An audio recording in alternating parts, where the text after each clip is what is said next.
Hello lovely people, welcome back to Fixing Rusty Stuff, where the fun never starts and the work never ends. I do most things incorrectly, so this is not educational content. I hope all 59 here found the last tool review entertaining, because as we can all agree, it was about as helpful as the Labour Party's economic plan.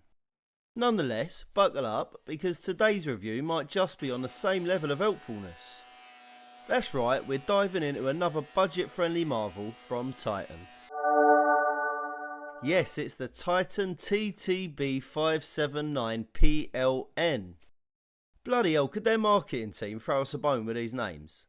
Something catchy like the Woodmaster 500. Or maybe Forest Eater 3000 XL. That'd be more my style. For the sake of simplicity, and because their marketing department missed the trick, I'm going to call this device the Mighty Chopper. But just so you know, it's actually a 204mm electric planer and thicknesser. The 204 isn't just to add more numbers in the name, it represents a max width for the boards the Mighty Chopper can handle. I snagged this gadget to plane down planks of pallet wood to a uniform thickness. Why? Well, you'll have to keep an eye on the Shed-to-Mancave series for that. You can grab this beast for a suspiciously reasonable £189.99 and the King's finest English pounds. The next cheapest model was 25 quid more, although, admittedly, the Alibaba Death Machines were purchasable for substantially less. With big names like Makita and DeWalt floating around for about the 500 mark, you gotta wonder, is this planer a hidden gem or a weekend warrior's last resort? Let's find out why it might not be as good a value as it first seems. One big win right off the bat, unlike the Titan router I tackled last time, the carbon brushes on this puppy are replaceable. How about that for a change? It's like they actually considered we might want to use it more than once. And of course it's got a dust extraction system which will go unnoticed and unused. It boasts a brushed motor, unsurprisingly, but get this. They advertise it as unused in factory condition. I mean, nice one, Screwfix. I wasn't exactly expecting a hand-me-down from the carpentry underworld. Like cash converters for broke chippies.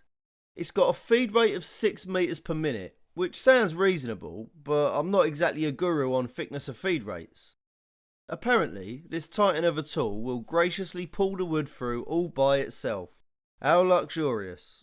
They claim it can cut up to 3mm deep in one go, but at this price point, I'll believe it when I see it. Max planing width 204, yeah, we've gone over that. Oh, and once again, it's got that plug that they're so proud of. Con, there I was, thinking I was going to have to power it with a lightning bolt from the Titans as well. Right, enough data sheets, let's go get the Mighty Chopper.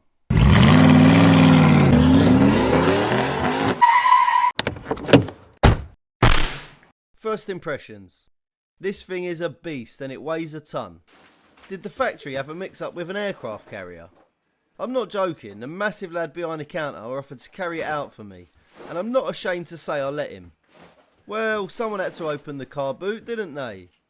Box image and text? Yeah, pretty self-explanatory really. I mean, they got the tool name right. It is a planer thicknesser. Or as the French say, Rabouchus de Gauche Chassous. Oh, and they've kindly provided me about 3 centuries worth of dust free of charge. Seems like these monsters are more accustomed to gathering dust on the Screwfix shelves than playing in wood. Once you've had fun playing in the dirt, and then given the box a bit of a clean up, oh, and cut through the multiple layers of haphazardly strewn tape, the first thing you'll find are the instructions. Well, I guess we better probably keep them safe this time.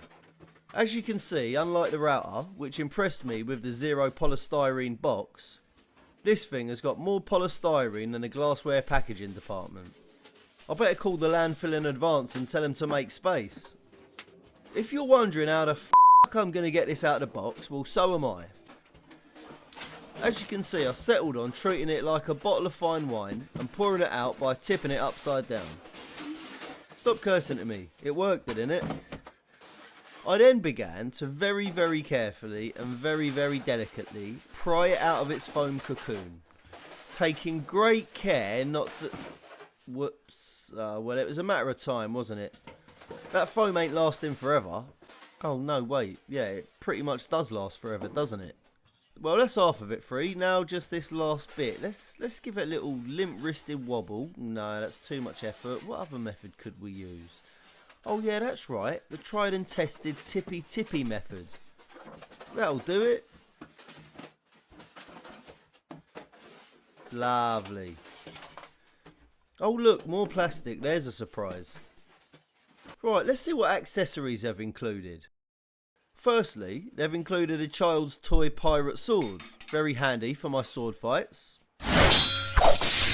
Rubber feet with washers and bolts. Presumably to dampen the vibration and stop the machine bouncing around the floor like a crackhead with ADD. A bag of handles and tightening bolts. Either too many or not enough, but never the right amount. A spanner, safety plate and some other random bits. Possibly important or maybe useless. The guide fence, dust extractor and a couple of paddles to encourage that wood nicely along the planer. Let's get the mighty chopper set up and ready to go. Firstly, turn it upside down like you're about to give it a tummy tickle and screw the aforementioned feet into the base. Pretty easy so far. Now we're attaching the guide fence and safety guard plate, which looks like the end has been chewed on by Wolverine's baby cousin. Well, I guess that's what they call Titan quality. Attach your guide fence with safety plate on the back, using the Allen key to tighten the hex bolts provided.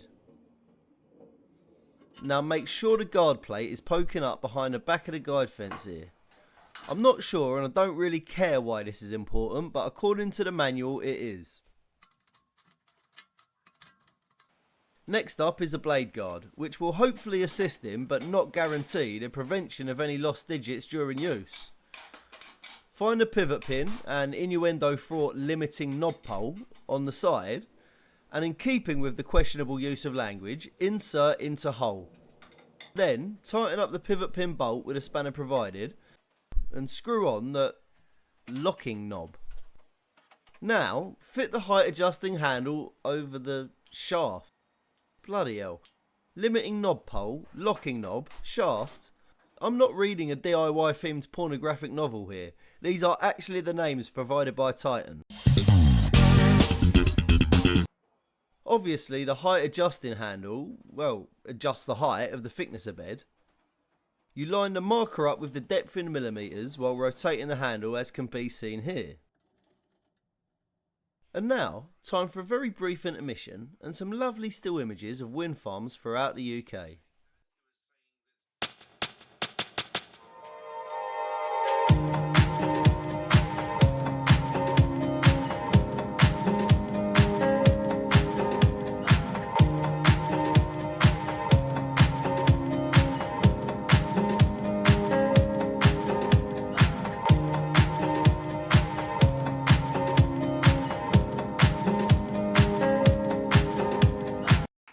Back to the mighty chopper. Now it's time for the dust extraction port. Now where you fit this depends on whether you're using the thicknesser or the planer. If you're using the planer function, you'll fit the extraction port underneath by lowering the thickness of bed, slotting it in and fastening it with this bolt. I'll be using the thicknesser of course, so instead I'll move the blade guard over as far as it will go and slot the extraction port into these two bolt holes. Once located, it's a bit of lefty-loosey, righty-tighty, and we screw the port into place like a soldier joining his regiment, ready for his first battle. With my cachet of wooden cannon fodder ready to be unleashed, I adjusted the thickness of bed to what I assumed to be the appropriate depth. Gentlemen, fire at will.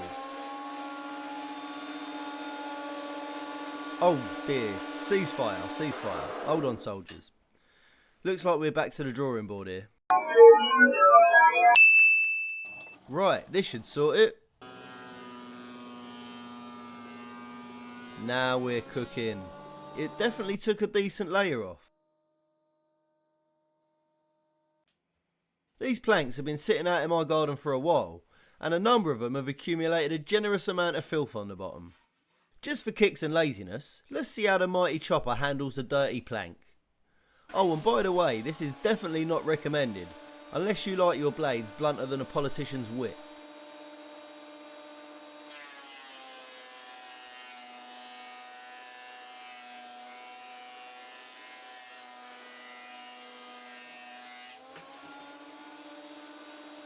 Well, not bad at all, I must say. I'm quietly impressed. Now let's see if it planes the really dirty side just as well.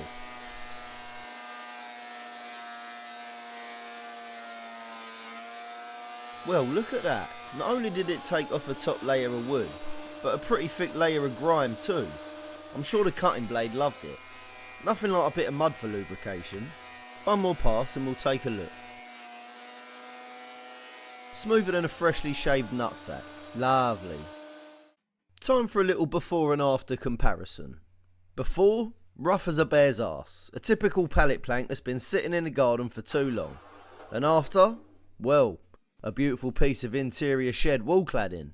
Let's not stop there. I've still got a mountain of pallet planks waiting to be planed. Don't worry though, if that sounds about as thrilling as doing your tax return on a Friday night, I've also got some pallet based fun facts to keep things interesting.